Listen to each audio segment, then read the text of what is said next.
Hey, happy Wednesday. Welcome back to Professional Development. I put a few reminders on the board, just some things that a couple of you mentioned to me in the hall and that I wanted to stress to you. So if the Boys and Girls Club isn't your thing or you see something else you want to volunteer, remember it's got to be in field. So I don't necessarily want you making copies. I'd rather you be using higher level business skills to volunteer in a service capacity. But if you find something on the stall wall or you see something in the community that really fits your interest better, just email Heather Williams so she can get that organization in the database and so you can get credit for it as she showed you last week, and that's her email, H. Williams. She's upstairs in the student center on the second floor should you need to find her. When you start going to these networking events and job fairs, and some are coming up right away, yes, you do need to wear boardroom attire. So that's a gentleman, a coat, matching pants, dress shoes, typically a white shirt and tie. We'll go over this later. Women, matching blazer and skirt or matching blazer and pants. Minimal jewelry, minimal cologne. Okay, so if you don't have boardroom attire, visit your favorite. Belle can find it on sale. Or we have a clothes closet here on Dalton State's campus. A lot of executives who've retired, and both men and women have turned in some gently used clothing. So you might go by there and see if anything strikes your fancy. It's free. They'll give you a whole outfit. And it's in the second floor of the Student Center. It's in the Dean of Students office. Just ask for Jamie Hall and they'll direct you to the clothes closet. If you need a practice tie, a couple of members of the community have given me the worst box, gentlemen, of the awfulest ties ever. You are welcome to take one, keep the bad ugly tie, or just practice with it as you do the YouTube video. You don't want to mess up the nice $40 tie you're going to buy to interview. And if you don't find me or one of the other faculty in there, Miss Rafey is a pro at tying ties. She doesn't like to pretend she knows how, but she is quite good. Yes? Seriously, don't know how. No, you Watched do. my husband this morning. She's going to be a pro by the time you show up. Okay. And when you go to networking events and job fairs with your boardroom attire, take your business cards, take your portfolio, and take a pen, and take extra copies of your resume. Now, traditionally, resumes aren't stapled. They're paper clipped together. And you know why that is? Because most organizations use software. They're going to scan your resumes. They're going to be looking for keywords that match the job description. They're going to be looking to do a bachelor's degree and all those action verbs we're going to talk about today. So print them on nice paper and paper clip them together. When you're emailing a resume, you need to email it as a PDF. That way, depending on what software you used and what computer and what configurations, the spacing and the formatting doesn't change when you send it. So save these resumes as a PDF. So we're going to talk about your resume today. I'm going to take a red pen to some and you as well. So if you've printed out your resume and got it in front of you, grab it. If you don't, sit next to somebody who brought their resume and help them. Who still needs a red pen? Everybody get a red pen? Okay, I'm going to do a little critiquing. All right, several people had the misfortune of, come on down and get a, where'd they go? Oh, I've hidden them from you. Send these back up with you. Several people had the unfortunate mistake of stopping by my office this week, and I said, oh, please let me work on your resume while you're here, right? Right?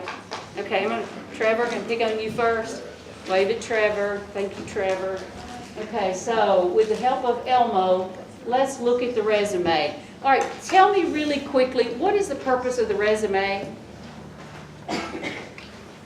What do you think? Snapshot. What? Snapshot. Snapshot, like the balance sheet, who you are at a point in time, absolutely. What are we going to do with it? Gonna give to the employer, so we have like a quick overview about what we've been doing in our professional careers over there. Absolutely, absolutely. And it's to get your foot in the door. It's to get you a call back to come in from an interview. You're going to shine when you get in front of them. They're going to love you. They're going to want you. But until you get that opportunity, the resume's got to be good. So what happens if the resume is in an odd format? It's hard to read. It has typos. Well, what do they think about you if the resume has typos? Unprofessional. Yeah, and maybe no attention to detail, don't know how to use Microsoft Word because it comes with a spell check. It's usually underlining it as you type. What else might they think? Lazy. Lazy. Oh my goodness. Are these values a Wright School of Business student should have?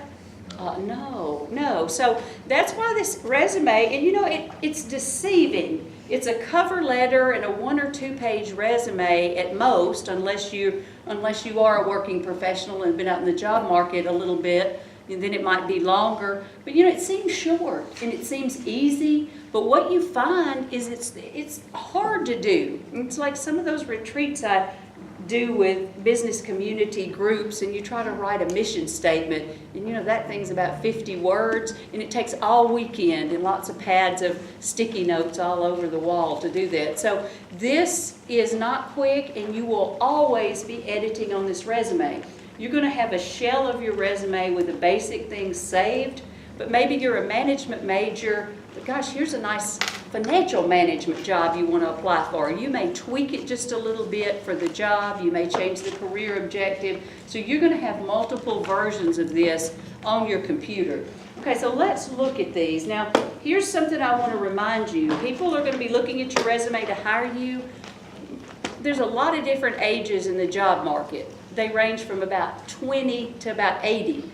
That's a big gamut. That's 60-year age difference in people in the job market. So I'm going to sort of give you best practices, middle of the road. Sometimes in marketing or a design or highly creative field, you might use different colors, different papers. But for your first resume going out, there's pretty much a standard format like we talked about in class today. Okay, here's Trevor Austin Brown. I'm already worried about the name. What do I call him? What's his name? Is it Austin? Is it Trevor? It's Trevor, right? Okay, don't confuse them at all, because you want them to make it really easy to call you. So here's what I do to Trevor's. I would put Trevor A. Brown, and I would make that be my name, okay? Has anybody got a name that's really difficult to spell or pronounce? H-N. And here's something else. They may not know your gender, right? It's possible. If you want the employer to know your gender, and sometimes for women it's better if they don't, but sometimes for men, you get a slight advantage. I'm sorry, that's just how the world works. So if you're confused, they don't know your gender and you want them to, you could put Mr. in front of that, or MS period. In your case, you might spell it phonetically and put that in parentheses. Let me see if I can remember. It's H-A-J-E. J-I-N. Wait a minute, spell it for me. H-A-E-J-I-N. Okay, so I might put in parentheses a pronunciation, okay? I might do that just so they'll know.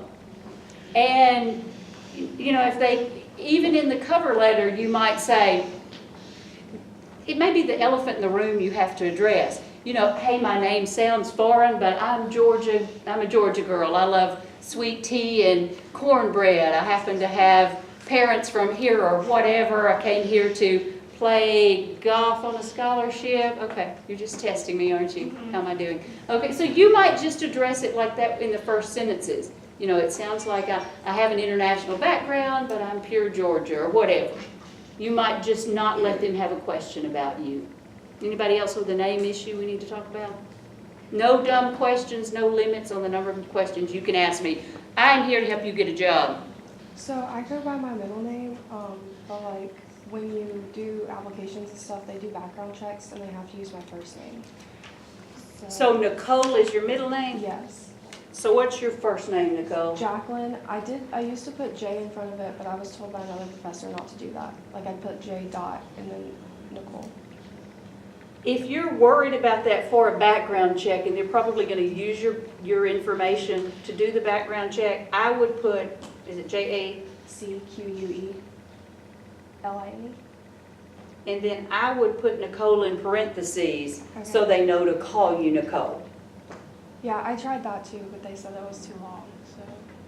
But They're gonna scan it, it's not too Okay. long. But let me tell you what is wrong, okay? I can't see that very well. yeah, Even with glasses, is that 10 point or 11? that's 11 because I was told to keep it all on one page. And, Oh. but I was also told to keep all of this information on there. It was very, very confusing in my last class. It's a new day. Right. They are going to scan this. There's no limit to the number of pages the scanner can take. You can have 2 pages, okay? Those of you that are traditional college-age student and haven't done too much work, I would say it's going to be 2 pages. Those of you that are working, maybe even I see a few that may even look like mid-career professionals in here, it's okay if it's longer. If you've done a lot of volunteer activities, it's okay, but bigger font. The purpose of the resume is so somebody can call you. If I can't see Nicole's name and phone number, guess what? I'm gonna call Trevor. I can see that. I can see that pretty good, can't I? Okay, so make it big, and the name is what you want to emphasize here. Okay, Trevor, I've got his address. Trevor, this is sort of long here. I would abbreviate Georgia as GA. Now, you've got a C in front of this. A lot of things I've been reading says if you put an M, mobile, it sounds more cosmopolitan. Here's your mobile phone number. So we want Trevor to be an international man of mystery here. Do you have to put a symbol in front of it? You can just leave it like that's your phone number.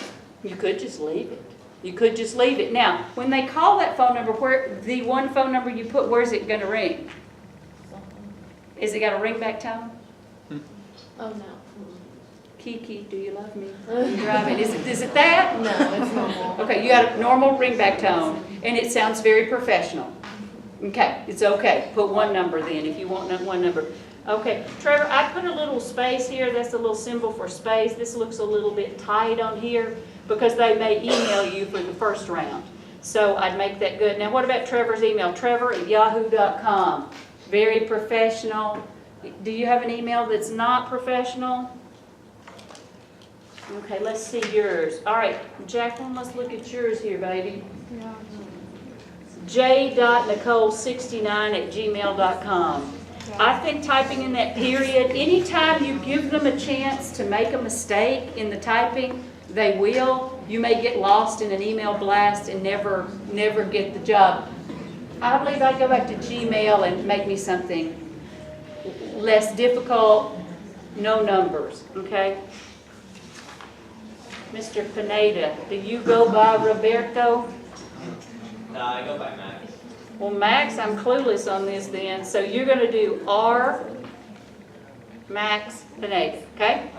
Okay, let's look at yours. Silverwood Drive, Dalton. Usually this is a period if you're abbreviating Dalton and a comma, Dalton, Georgia. Okay, not this dash. I might put some more spaces there. I might underline that email too. I think on this one, Max, I'm going to make all this bigger. They're going to have to contact you some way. It's logical they're going to call you. Is this in the way? It's logical they're going to email you, right? So make sure they can read it. Make sure they're not going to make any mistakes. I don't know what this 15 means. Sometimes people guess about what this number, because it's illegal to discriminate on age. So I'm thinking, was he born in some year with a 15? What does this mean? I might lose that number, right? And you might just set up, these are free, right? Why don't you just set up you an interviewing email and don't get it lost in all the other emails that are floating through your inbox. Just have one for a job, you know, work ready Max, I don't know. But nothing like hot chick, no surfer girl. I just have a question. As far as the spaces between like your address, phone number, and email, would it be okay to put like a bar to separate it? Is that okay? One of those straight up bars that looks a little longer. I've seen it also done 2 different ways. If you're a student and you're living in student housing, you might put your current address and your permanent address too. And you might do those, go in there and just grab that piece of text and format it as 2 columns in Word and do that way as well if you've got that situation. So do we need to have our street address on there? I just have city, state, zip code. They're going to need it at some point because they're going to do criminal, civil, DMV, all sorts of background checks on you, especially if you're handling money, if you're targeted for a finance or accounting position. So yeah, put the address on there. And anything too, they might make a point of contact. Oh, I see you live on Silverwood. Well, I know so-and-so, who's your neighbor? Anything that can get the conversation started and warm up your relationship with that interviewer, any little piece of information might help there. All right, what else? Questions on these? Let's go back to Jacqueline's and check your heading here. Let the camera focus. This is a very, very pale font too. I mean, I think Times New Roman 12 is pretty good. Arial's okay. Don't go smaller than 12. It's just hard to read, and this is pale, right? Is it hard for you to read? It's hard for me to read. Okay, 22 Nectar Place, Dallas, Georgia. I'd get away with this, and I'd put some more spaces so that moves out a little bit more, so that I can see that as two different blocks of text, as numbers and whatever. jnicole@gmail. I probably would do the same here, and you've got your LinkedIn. Okay, make sure the LinkedIn is very professional and up to date. The same information on the resume should be on LinkedIn. Do you like think it's a good idea to to leave it on there on the The resume? LinkedIn? Yeah, like that very much. It shows you understand that this is the business networking social media. You've already got a presence. They're gonna Google you, look at your social media, look at your Facebook page, take down all those pictures right away. You know the ones. Get rid of those. They're gonna look for you because so many things are illegal to ask. They're gonna walk you to the car after the interview. If your car's messy, maybe I can't ask if you smoke and drink and have a child, but if I walk you to the car and it's pretty obvious, some of those things. So yeah. So put that on there though. It makes you seem current, it makes you seem modern and up to date. And LinkedIn is where a lot of people find folks. We find speakers that way. I've been running down alumni that way. Question in the back? Hey. Can we not separate them, like by lines? I think I like that better. And you got plenty of space. You got 2 pages. Yeah. Very preferred, very preferred. Okay. Last name you go by? Mendoza. Mom's name? No, Dad's? Mendoza's my, like, dad's last name. Right. I always add Paulo, my mom's last name. Because in the Latin world, that's very important. What are you going to put on the job application? Mendoza. And not the Pablo? I mean, if I have to, because don't they have to do like the whole record check and stuff? Aren't you supposed to put everything on there? They probably will. So I just, But if they're going to make your work badge for this, they're going to put Sonia Pablo, though.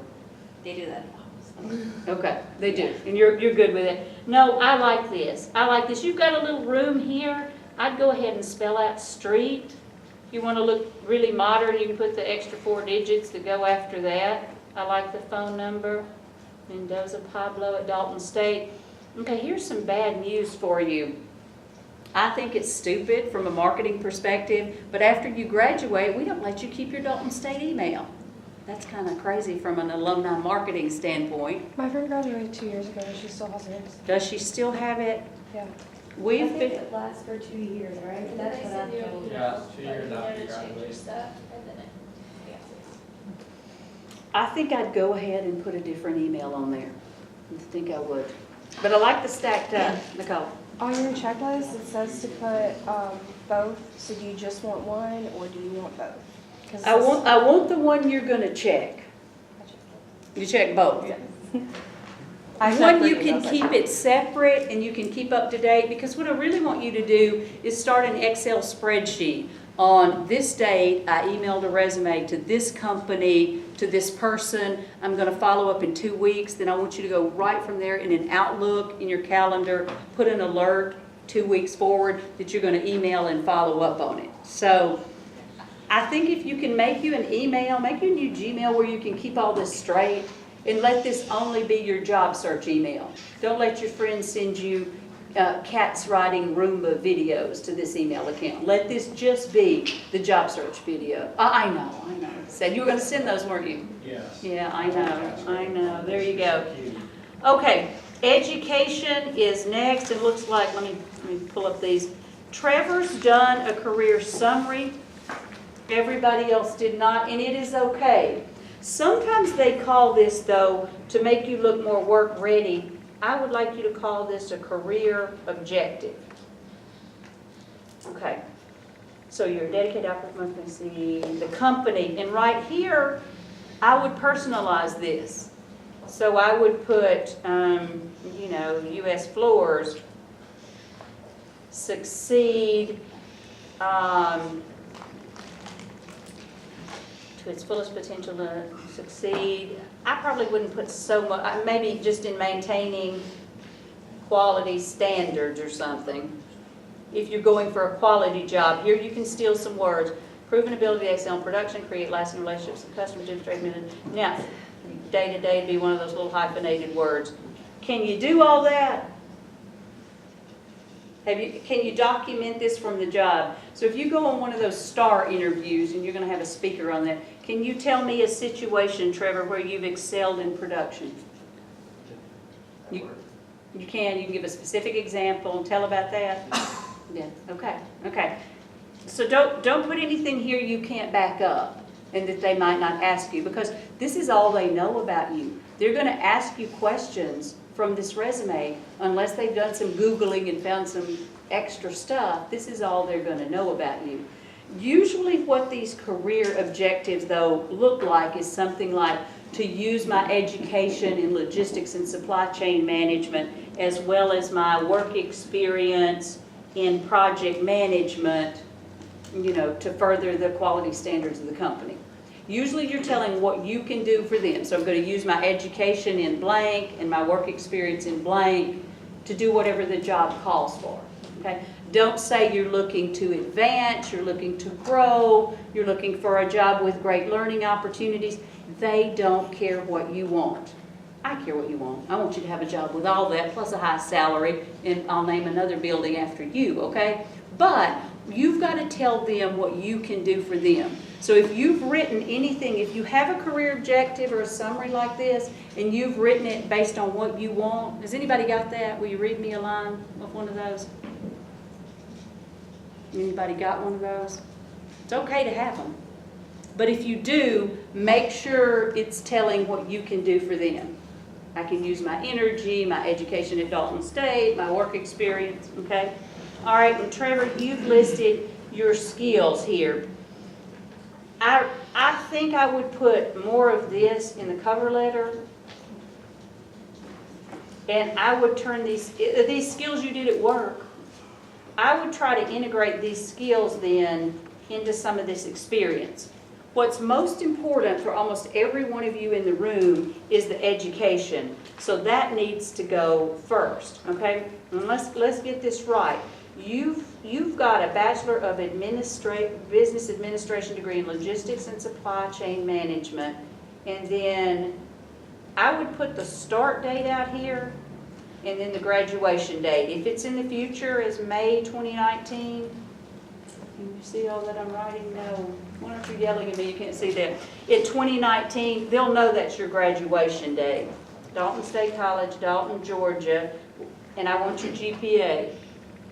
What's your best GPA? Overall, in your major, in your business courses, in your upper division courses, in your logistics courses, computed, however, tell the truth. So we've got a 3.5 GPA in logistics on a 4.0 scale. Some schools use a 5.0 scale. That's not too impressive on a 5-point. It's very impressive here. All right, that doesn't need another bullet because that goes along with that, right? And this doesn't even really have to have a bullet. I'd move this over. Okay, let's talk about high school. You went to Christian Heritage. In Dalton, that might be important. You went to a private school. If you went to Macaulay, Baylor, GPS, a school like that in Chattanooga, that's the only time you might leave on high school. Otherwise, leave it out, unless you're a star football player or somebody might know you from your relationship with that high school.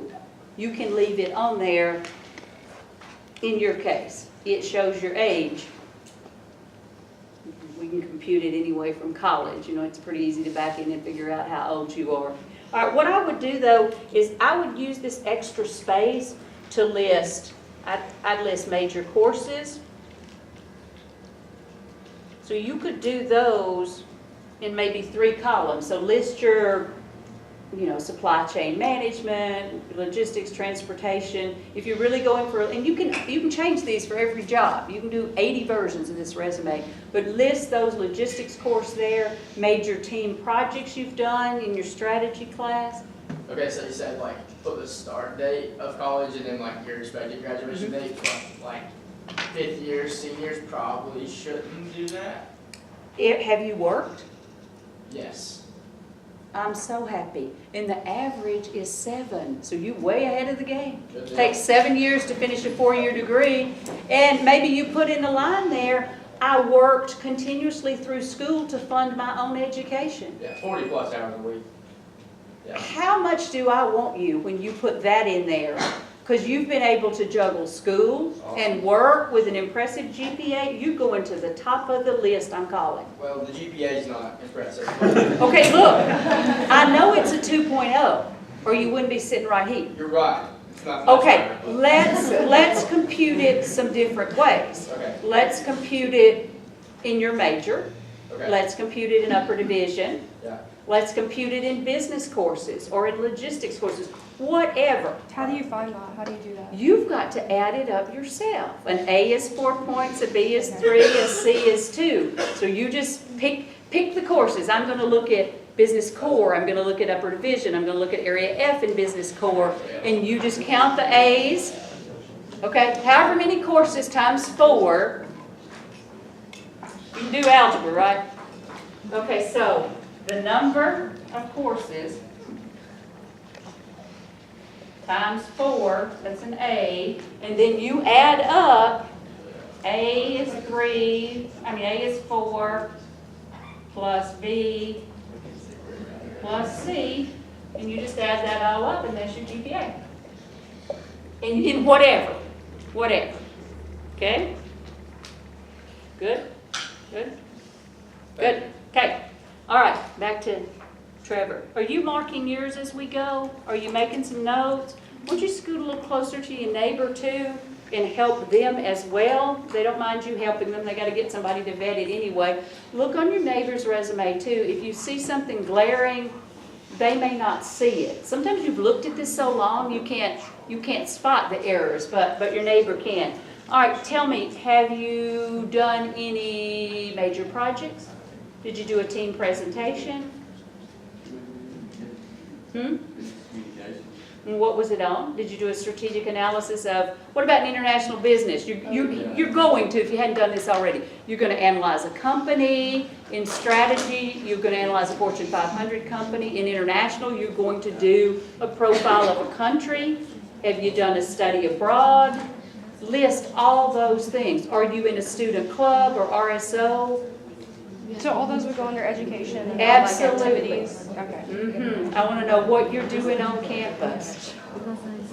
Okay? What? What? Questions? Are you starting to brainstorm some things you've done? Okay, because sometimes education's all you've done, and you need to flesh that out just a little bit more. Oh my goodness, you did a strategic analysis of Mohawk in strategy. Well, I didn't. Tell me what you think of the direction of the carpet industry. They're looking for some things to ask you questions about. Make it easy for them. Put down some things that you are expert at talking about in this case. And definitely put the GPA. All right, Trevor, we need to put a space between high school and the bachelor's degree. All right, let me pick on Max here. Max. Okay, Max. Max, come up here and let me slap you. Why? We don't have this degree. They said that expected graduation date. Bachelor of Arts in Business Marketing. Yeah, that's expected graduation date. We don't offer a Bachelor of Arts in Business Marketing. Oh, isn't that what it's called? No. No. Oh, that's See me after class. All right, you've got a Bachelor of Business Administration. Who told you this? You know how to look up on the Went catalog. to the resume people at the Student Life Center. Don't go see another person but me, okay? Pinky swear, pinky swear. Oh, seriously.